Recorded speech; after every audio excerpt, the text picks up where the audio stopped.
It's time for you to strut your stuff, express yourself with freedom, and fully embrace every freaking fabulous part of you. Let's dive in. Hello, my beautiful friends. Welcome to another episode of Road to Radical Visibility. My name is Rachel Freemon Sowers, also known as the Breakthrough Bitch, because I am passionate about helping people in the LGBTQ plus and female communities break free from the social constructs, opinions, and beliefs that have been holding them back from being themselves 100% of the time without shame or guilt. And I cannot wait for you to meet my guest today. As you can see, she's already on screen, and boy, do we have an episode for you. I'm excited. So yes, this is how the whole episode is going to go. And if you're listening to the podcast, I swear you should go check out the video. All right. So my guest today is Dana Anderson, and it's so interesting how people resurface in your life at just the right time. I'm going to introduce her in just a second, but Dana and I actually went to grade school and junior high together. OMG, so long ago. And we reconnected over social media. And I have to tell you, for those of you who think that tech is something that's awful and social media is something that is just something you don't like, I would love for you to entertain the fact that it can bring these types of people back into your life and the connections right at the same time. Okay, so let me introduce her. I've got a bio here. So Dana Anderson is a forensic psychologist and a true crime expert. As a court-appointed expert, she provides psychological evaluations of the most dangerous, violent criminals and cases all over the U.S.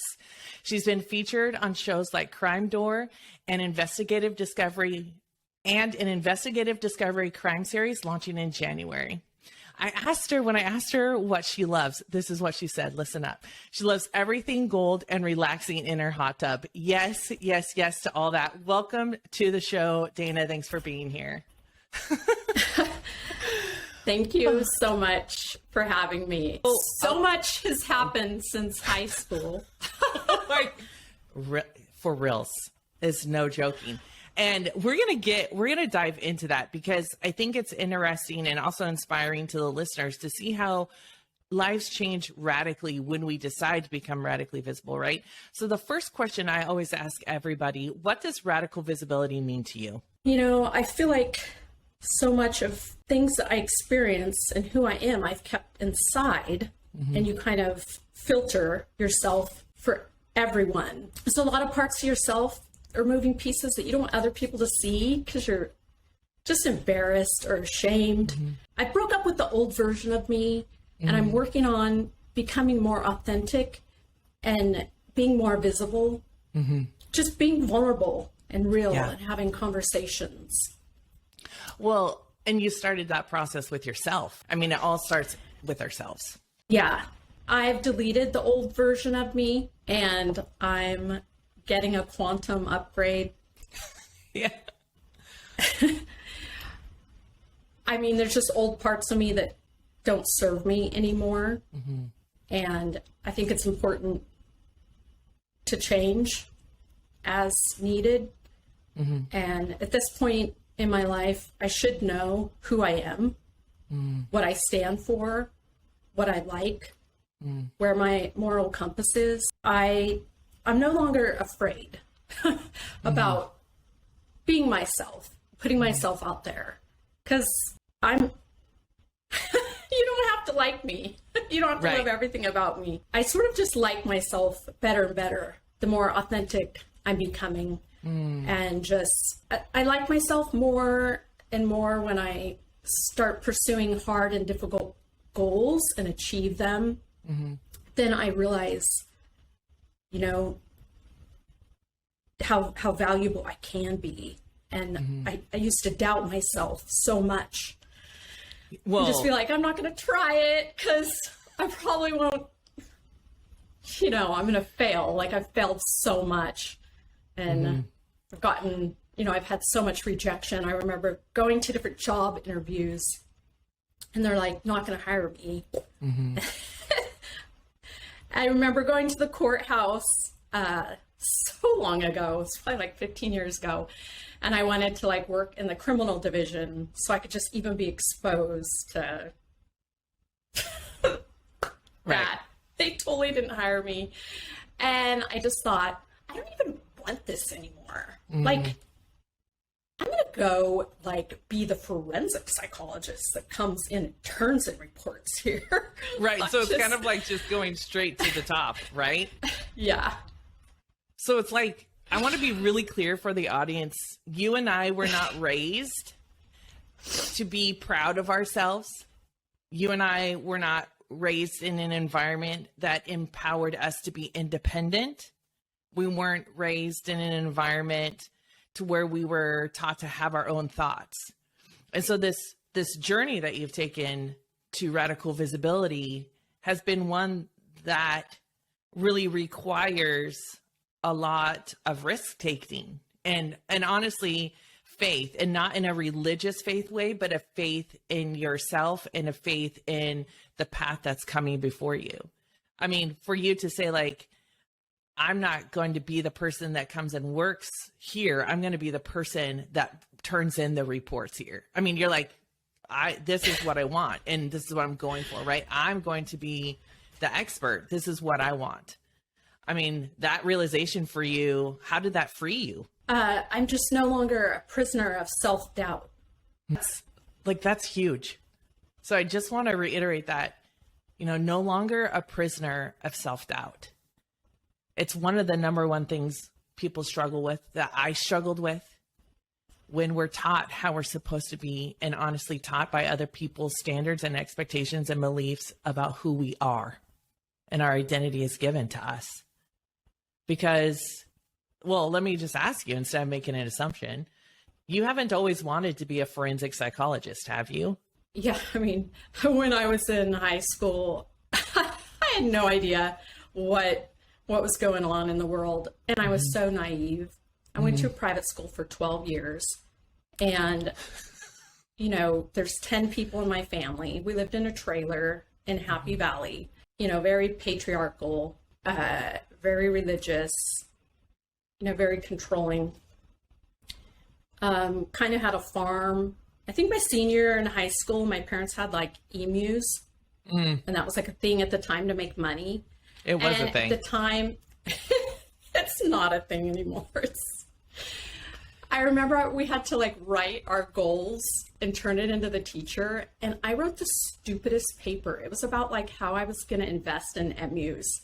Well, maybe like actually the dumbest paper. It probably wasn't. It's like entrepreneurial spirit, right? I think those of us that are trying to break out of things, even in our younger years, we often can become entrepreneurs, because you are an entrepreneur. You don't work for someone. You run your own forensic psychologist business, right? Yes. Yes. So that very well could have been the seed that's planted of like, hey, this is how I can make some money, and that like how it goes. I think too, like that's, when we lived, both of our families lived in pretty extreme poverty. And that's when you start saying, how am I going to make my own money? How am I going to do the thing that I need to do to get what I want, right? Yeah. And I know people always talk about their past and their journey, but it's like, it is so important to talk about. I remember we grew up, my mom would go down and get the brown bag. It's like Brown Bag Wednesday. And it's like, you got a brown paper bag filled with government issued cheese, government issued canned pork, and it's just this giant box. We were resourceful. We were creative. Like my mom would go get, it's like leftover food they were going to throw out.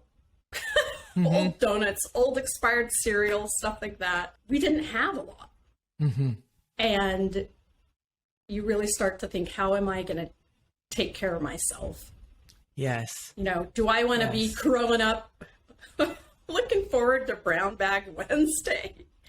Well, for reals. And, if that happens, okay, well, that's a resource that you learned.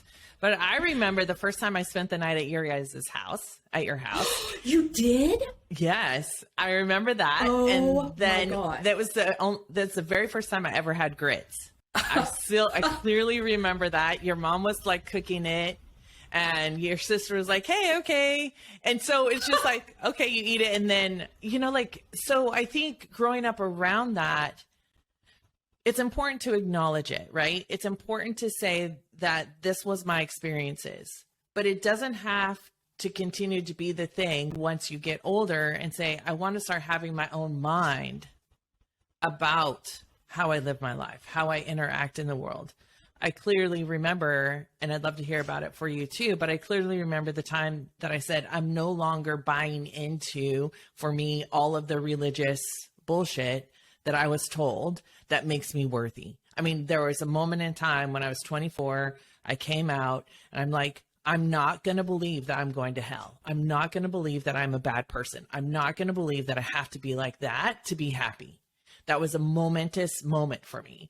When was that moment for you? That's kind of funny. So I have to tell you that my mom told me recently as a child that I was always standing up on the inside. And she said, even when she'd tell me to sit down in the car, because we had like no seatbelts, there was like 6 of us in the back seat. So I was probably standing because there's no room. I was always sitting on someone's lap. Yeah. There was 6 of us in the back seat. Times have changed. But she said, would she tell me to do something? It's like I would do it. And I was just standing up on the inside.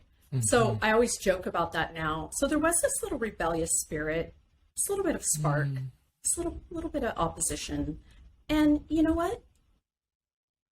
I'm just not even mad about it. Like, I'm glad I have that little, I'm glad about that because it served me well. So my parents were very strict, controlling. So we actually had to get up sometimes and we had to line up and say, yes, sir, father, sir. And like push-ups, sit-ups, jumping jacks, mountain climbers, run laps, like Bible study, like all this stuff. And it was very militant. And I would get in trouble for trying to tell jokes at the table. And then I'd get kicked out and I had to not eat, stand on the porch. But I was always like still trying to be funny out there on the porch. Just like, yeah. I was just like, whatever was happening, you're not going to break my spirit. And I remember getting in trouble and he'd say, well, go get your running shoes on. And I was like, happy to. Well, I said, I need the exercise anyway. What are you going to do? And he's like, well, I'm going to go sit in my Jeep and like watch you out in the dark while I ran laps. And it's like my last lap. I'm just like, just being so, because I was like, I'll do it. I disagree. I don't respect this process. So I think it's good to question authority. You should. And, you know, he's still trying to have these Bible studies where he doesn't want you to have an opinion. He just wants to, he just wants to preach it out to people. Yeah. But I no longer have to be a part of that. I know what I believe now and I know where I'm at. But yeah, I was always a little bit lippy.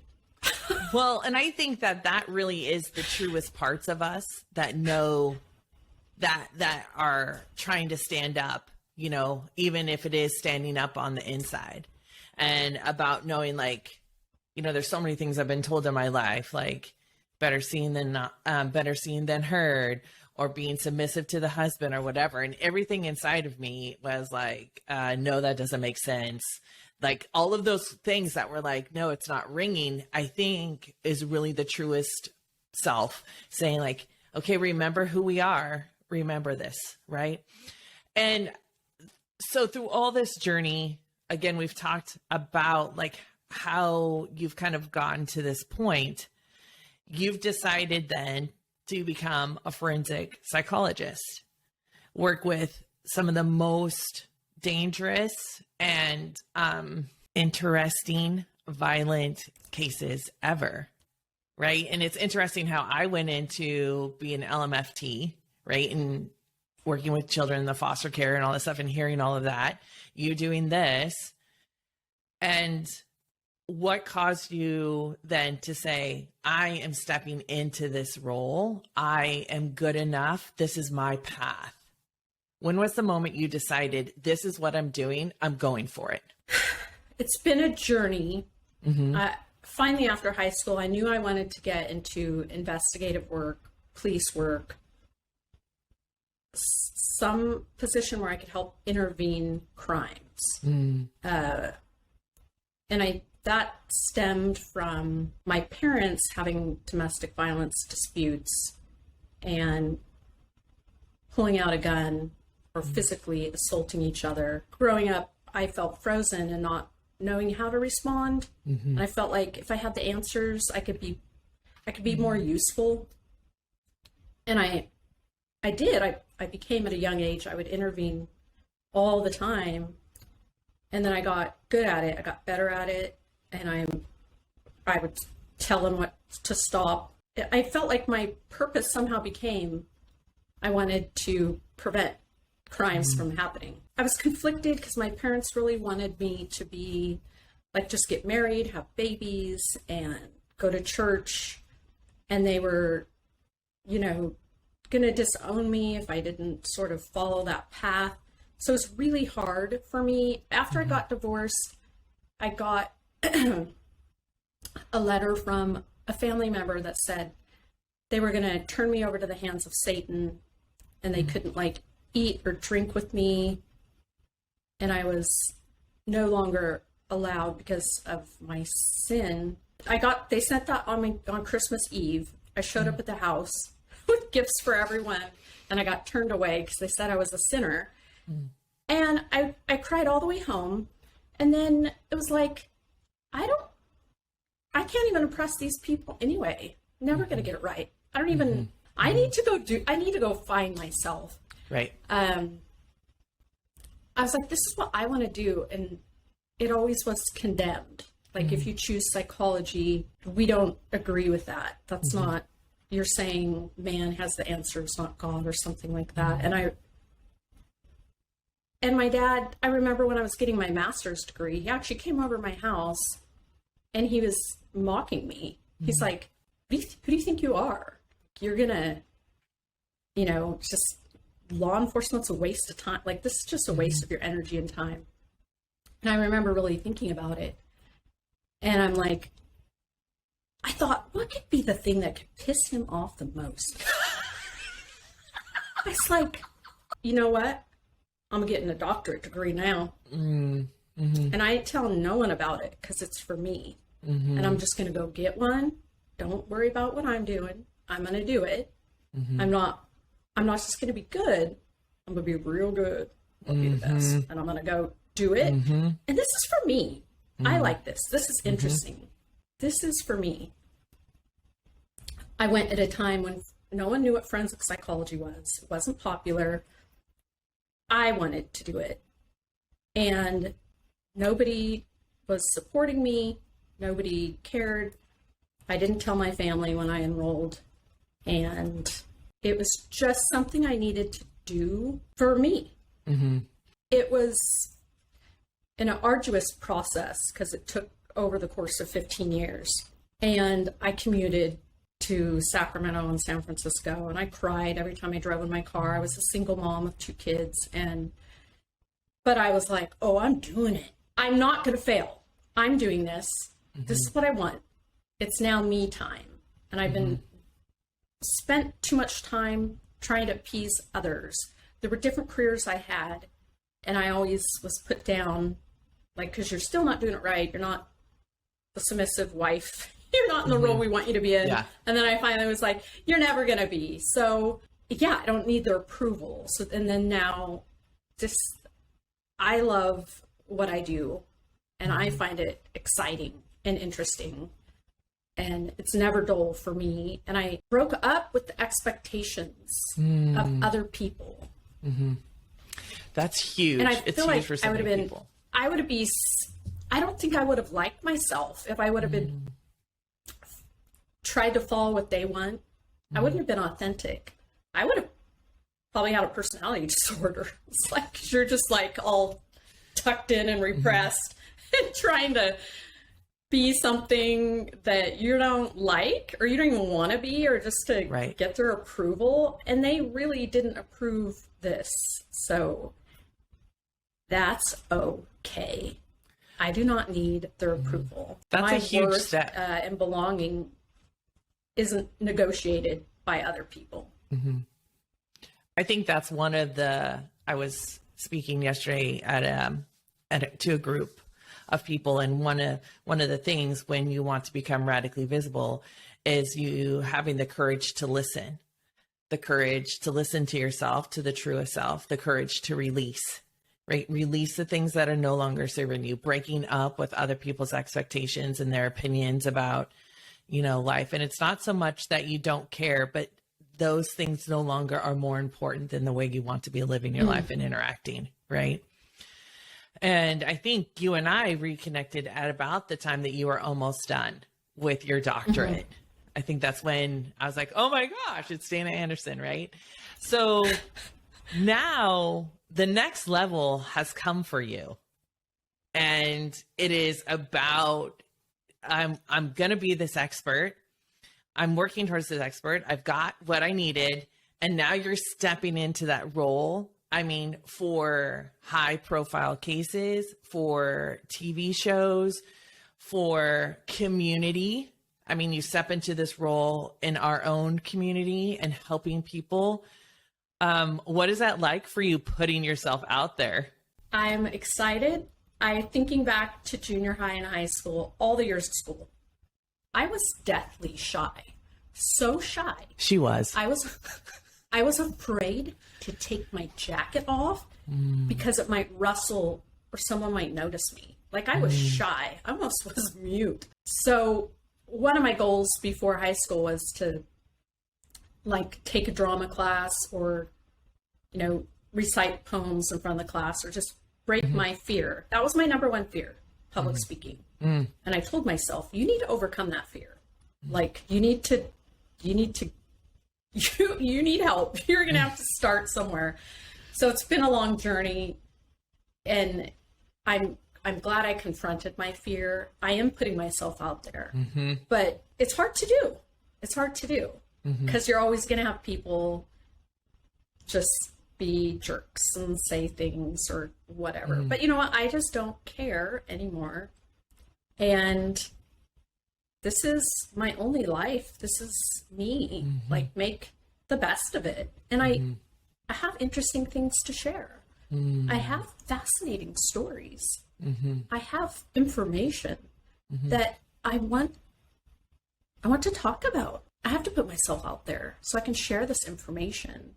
Valuable information. I bring value. So I think that's a huge realization, is that a lot of people don't feel like, even when they know they have value, they're not sure it's valuable to the world.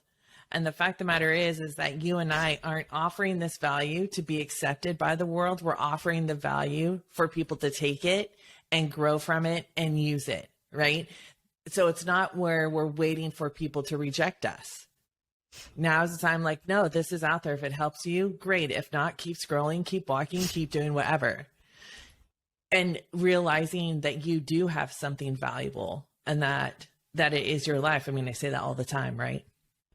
So those are huge things. So what would you tell someone in the last couple minutes that we have here?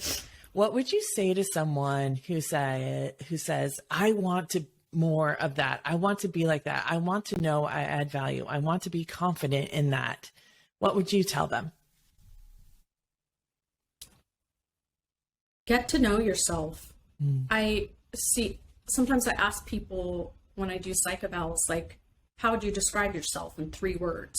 And a lot of times when people see me, they're so depressed or so off track, they cannot answer that question. They say, I don't know. And minutes pass and they still can't find themselves. They can't describe themselves. You want to figure out who you are. I'm sassy. Or I'm zesty. Or yes. I'm fun. Know yourself and get to know your good traits. Get to know your bad traits too. Your weaknesses, your vulnerability. understand more about why you have those traits, and know how to leverage them. Like, so get to know yourself, look inside yourself. I love spending alone time with myself and being with myself. Like, get to know yourself and love yourself, all the parts of you. Like, there's lots of parts of me that aren't perfect. I'm still working on stuff. I'm working on it every day. Every day I'm getting like 1% better. But I think a lot of people have just lost their identity and are like so influenced by things around them that it guides them each day, and they lose their way. I was having dinner the other night with someone, and I said, what do you want to be? And she's like, well, I would like to do all this like what you do. And she's like, yeah, but I can't. And I'm like, do it. No, do it. Don't say you can't do it. Like, try. Don't. If you never try, what if I never tried? If you're passionate about something, go do it, please. That's like where the joy comes from. Yeah. That makes me happy that I'm doing something that I chose. Someone else didn't choose it for me. Well, and I think you have a really good point. Our identity when we're younger, and I would say up until 25, and even not a little bit more, continues to influence our decisions and how we act and how we interact in the world and how we feel and think about ourselves. So we're given this identity, and it really is about the same thing that you did. You're uncovering the truest self and saying, hey, no, I have this thing to offer. I want to live my life in this way. I want to do this thing. And when you create this sacred commitment to the self to say, no, this is my one life. This is the life that I'm here to live right now. And I'm doing that. That is when you begin to experience your life like, holy shit, that I'm doing the thing I wanted to do.